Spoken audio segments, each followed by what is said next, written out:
हम लोग जहां से भी है, जहां भी बैठे हैं, वहां से हम अपने देश की रक्षा कर रहे हैं। काले उसको निकाल रहे हो, ज्योमेट्री को बंद करो। हम जहां से भी बैठे हैं, हम अपने देश की रक्षा कर रहे हैं कि नहीं? कैसे कर रहे हैं? एक विद्यार्थी ईमानदारी पूर्वक शिक्षा धारण कर रहा है, वो कल अच्छे बनेंगे तो हमारे देश की रक्षा करेंगे कि नहीं?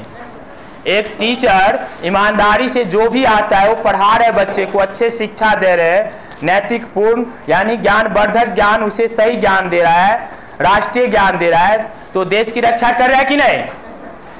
एक डॉक्टर ईमानदारी पूर्वक, ईमानदारी से डॉक्टरी कर रहा है, किसी की जान बचा रहा है, वो देश की रक्षा कर रहा है कि नहीं? किसान हमारे देश में क्या करते हैं? खेती करते हैं और वो अन्न उपजाते हैं। अन्न की देवता हमारे किसान है, तो किसान भाई हमारे देश की रक्षा कर रहे हैं कि नहीं? अगर अन्न नहीं मिलेगा तो क्या इंसान जी पाएगा? नहीं जी पाएगा। तो इसी तरह से जो जहां पे है ईमानदारी से अगर काम कर रहे हैं तो देश की रक्षा कर रहे हैं। क्या कर रहे हैं? देश की रक्षा कर रहे हैं। परंतु अगर ईमानदारी से काम नहीं कर रहे हैं तो देश का रक्षा नहीं कर रहे हैं, वो देशद्रोह का काम कर रहे हैं। क्या क्या काम कर रहे हैं? देशद्रोह का। किसका काम कर रहे हैं? देशद्रोह का। मान लो कोई अफसर अभी कोई पद पे बैठा है, मरिया कोई अफसर अपने पद पर बैठा है, अगर वो घूस लेके भ्रष्टाचारी कर रहा है तो देशद्रोह है या राष्ट्रभक्त है? तो क्या तुम लोग देशद्रोह को समर्थन करते हो? क्या खुद देशद्रोह हो? तो सीधे बैठो ना कम से कम। अभी अगर तुम सीधे नहीं बैठ सकते हो तो कैसे समझे कि तुम राष्ट्र सेवक बन सकते हो? सुन रहे हो मेरी बात को? तो हम जहां से भी है, हम जहां से भी है, जो भी काम कर रहे हैं ईमानदारी पूर्वक कर रहे हैं तो हमारा राष्ट्र धर्म है। क्या है? राष्ट्र धर्म। अगर एक बच्चे स्कूल में टाइम से स्कूल आ रहा है, अपनी माँ बाप का इज्जत कर रहा है और पढ़ लिख करके अच्छा बन रहा है, तो वो भी एक राष्ट्रभक्त है। समझ रहे ना? राष्ट्रभक्त का मतलब ये नहीं है कि सीधा बॉर्डर पे जाओ और लड़ लो तो तुम राष्ट्रभक्त हो गया। सिर्फ उनसे ही देश की रक्षा नहीं होती है। अगर हमारा एक नेता सच्चा नेता है और देश के लिए कुछ कर रहा है तो वो भी राष्ट्रभक्त है। समझ गया कि नहीं? समझे? तो राष्ट्रभक्त का मतलब ये नहीं है कि सिर्फ हमारा बॉर्डर पे आर्मी या कमांडो खड़े हैं वही कर रहा है। हमारे टीचर, हमारे हर वर्कर, काम करने वाले, चाहे वो कुछ भी कर रहे हो, कहीं से भी पढ़ रहा है, लिख रहा है, पढ़ा रहा है, या तो एक गायक है तो भी, या खाना बना रहा है वो भी ईमानदारी से खाना बना रही है एक महिला, वो भी देश की रक्षा कर रहा है। अब बोलोगे वो कैसे रक्षा कर रही है? अगर मान लो ईमानदारी से साफ सुथरा से खाना बना के दे रहा है, तब न उसका बच्चा पढ़ने जा रहा है कि नहीं? तब न उसका आदमी कमाने जा रहा है, तब न सब अच्छे से रह रहा है घर में। तो एक महिला भी अपने घर में बैठे बैठे देश की सेवा कर रही है कि नहीं? कर रही कि नहीं? और ऐसा भी होता है जो खाना पकाते पकाते जहर मिला देता है, तो राष्ट्रद्रोह ना हो गया? हो गया कि नहीं? हो गया कि नहीं? वो खाना का ध्यान नहीं रख रहे हैं, खाना पका तो रहे हैं लेकिन खाना को खुला छोड़ दिया, ऊपर से गिर गया, तो क्या हो गया? वो भी तो राष्ट्रद्रोह हो गया ना भाई। ईमानदारी से आप काम कर रहे हैं कि नहीं? एक झाड़ू मारने वाला अगर ईमानदारी से झाड़ू नहीं मार रहा है वो भी राष्ट्रद्रोह है। इसका मतलब है कि हमारे देश में सब राष्ट्रभक्त है लेकिन उसे राष्ट्रभक्त की ट्रेनिंग ही नहीं दिया जा रहा है। राष्ट्रभक्त की ट्रेनिंग नहीं दिया जा रहा है। टीचर के पद पर तो उसे भेज देते हैं लेकिन उसे राष्ट्रभक्ति नहीं सिखाया जाता है। इसके लिए वो कुर्सी पर बैठते ही नींद आने लगता है, पढ़ाने के अलावे सो जाते हैं। समझ रहे हैं मेरी बात को? समझ रहे हैं? तो खुद की जय हम कैसे कर सकते हैं? जब ईमानदारी से हम हर काम को करेंगे, ठीक है कि नहीं? तो सबसे बड़ा हमारा क्या है? राष्ट्र धर्म है। क्या है? राष्ट्र धर्म। कौन सा धर्म? राष्ट्र धर्म। कौन कौन समर्थन करते हो कि सबसे बड़ा राष्ट्र धर्म है? जिसको लगता है वो हैंड मतलब हाथ खड़े करेंगे। चलिए, किसको लगता है कि राष्ट्र धर्म सबसे बड़ा धर्म है? तुमको नहीं लगता है? लगता है। तो फिर हाथ खड़े करने में डर क्यों लगता है? सबको लगता है। नहीं लगता है तो हाथ यहाँ पे तो साबित करना है ना। अब तो इतना आसानी से सबको साबित हो सकता है? इतना आसानी से सबको साबित हो पहले संकल्प लेना पड़ेगा, आदत बनाना पड़ेगा। अगर कोई संकल्प ना ले और तब पर ही वो देशभक्ति करे तो नहीं, ऐसा नहीं होगा। और जहाँ पे संकल्प लेने के लिए बोला जाए तो वहाँ संकल्प क्यों नहीं लीजिएगा? वहाँ पे डर क्या है? आपका बात समझ रहे हैं? आप कोई संकल्प ले भी रहा है फिर भी वो राष्ट्रभक्त नहीं है, वो भी आप कह सकते हैं ना, ये भी तो हो सकता है ना। अब कोई कह दे कि हम ईमानदार है, अच्छा ईमानदारी है तो संकल्प लीजिए, हाथ उठाइए, और वो ईमानदार नहीं है। एक बार संकल्प लिया ना तो उसके दिमाग में डर बनेगा कि हम ईमानदारी का संकल्प लिए हैं, और वो दूसरी बार ईमानदारी करेगा। अगर किसी के मन में राष्ट्रद्रोह है फिर भी अगर वो संकल्प ले रहा है कि हम भारत माँ की जय बोलेंगे तो बोलेगा, कम से कम सबको समझ में तो आएगा कि राष्ट्रद्रोह नहीं है।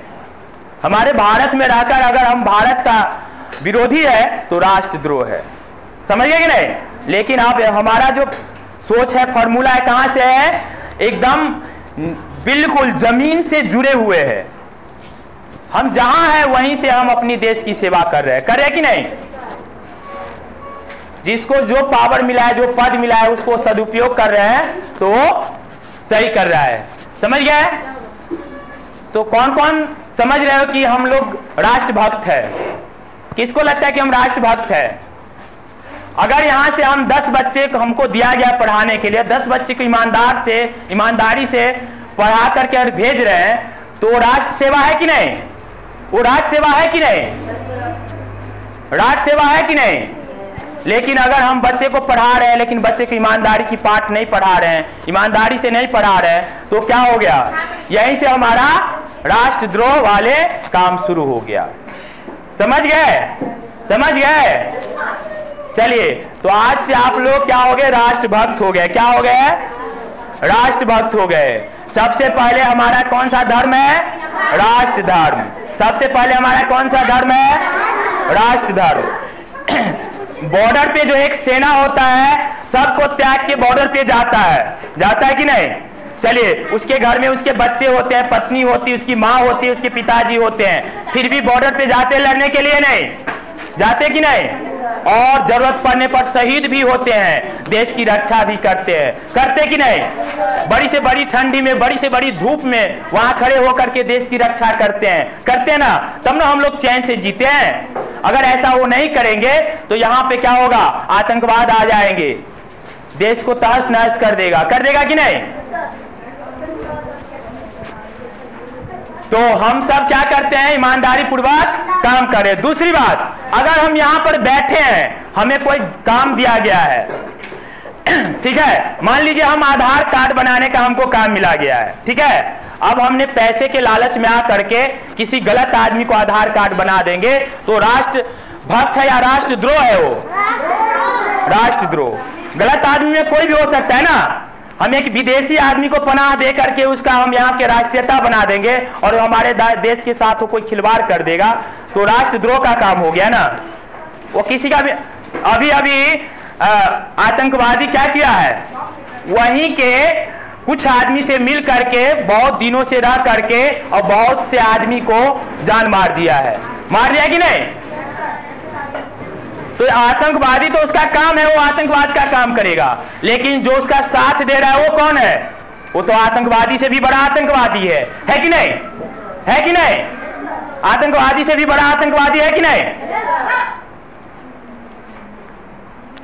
तो इस तरह की बातें को हम लोग को अभी से समझना पड़ेगा कि राष्ट्रभक्ति क्या होता है। अगर राष्ट्र के लिए आप लोग कुछ नहीं किए तो इसका मतलब है कि आप किसी के लिए कुछ नहीं किए, किसी के लिए कुछ नहीं किया। इसी राष्ट्र में आपके बच्चे रहने वाले हैं, इसी देश में आपके भाई बहन सब रहने वाली है, तो आप सबसे पहले किसकी रक्षा कीजिएगा? राष्ट्र की कैसी रक्षा होगा वो बात सोचिएगा। ये मत सोचिए कि हमारा कैसा भला होगा। समझ रहे कि नहीं? तुम लोग हंस रहे हो क्यों? मैं समझ रही हूँ, इसलिए। इसलिए हंस रहे हैं, ज्यादा समझ रही हो। Yes sir. हाँ, ज्यादा समझ रही हो। आर्मी में आपको आर्मी ज्वाइन कर ही लेंगे। आर्मी ज्वाइन हम क्या बोले? आर्मी जरूरत नहीं है कि आप आर्मी में जा करके आप देश की सेवा कर रहे हैं। हम जरूरत नहीं कि आर्मी में हम खड़े होकर के बॉर्डर पे तो ही देश सेवा होगा। हम यहीं से देश सेवा कर रहे हैं, यहीं से हमारे सामने बच्चे हैं उसको अच्छे बात सिखा देंगे। यही तो देशभक्ति है, यही तो देशभक्ति है। और यहीं से हम अगर आपको गलत रास्ते पर सिखाए, गलत चीज सिखाए, है ना, आतंकवादी का ट्रेनिंग दे, तो यहीं से देशद्रोह का काम है। ठीक है कि नहीं? है कि नहीं? अगर यहीं से हम बताएं कि बेटा चोरी करना अच्छा काम है, तो ये क्या हुआ? देशभक्ति है। अगर हम बताएं कि गाली देना अच्छा बात है, तो क्या कहोगे तुम लोग? ये भक्ति है, देशभक्ति है। अगर मान लो कि हाँ ठीक है भाई, गाड़ी अपने अपभ्रंश भाषा में गाड़ी बोला जाता है, गाली बोले है, गाली बोलना अच्छी बात है। वही अगर किसी को गाली दे रहा है और उसे हम बोले कि अच्छी बात है या बुरी बात है, पूछ रहे हैं अच्छी बात है, बुरी बात है, बुरी बात है। पर बुरे लोगों को गाली देना अच्छी बात है। बुरे लोगों को कैसे गाली दोगे तुम? जब उनको कुछ बोलेगा तो बेइज्जती है ना। कौन सी गाली देगा वो तुमको? वो तो मैं जानती हूँ, नहीं जानती। नहीं, गाली क्यों देगा? प्रैक्टिकल करवा दें, ऐसे नहीं है। मतलब देखो, कभी कीचड़ से कीचड़ नहीं धोया जाता है, ठीक है ना।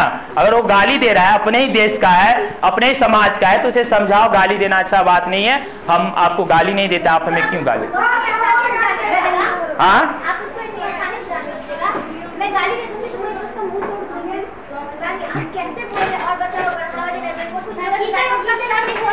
पानी से धुले रहते हैं। अरे हम कहाँ कहे कि आप उसे छोड़ दो, हम तो करें ईंट का जवाब पत्थर से दो।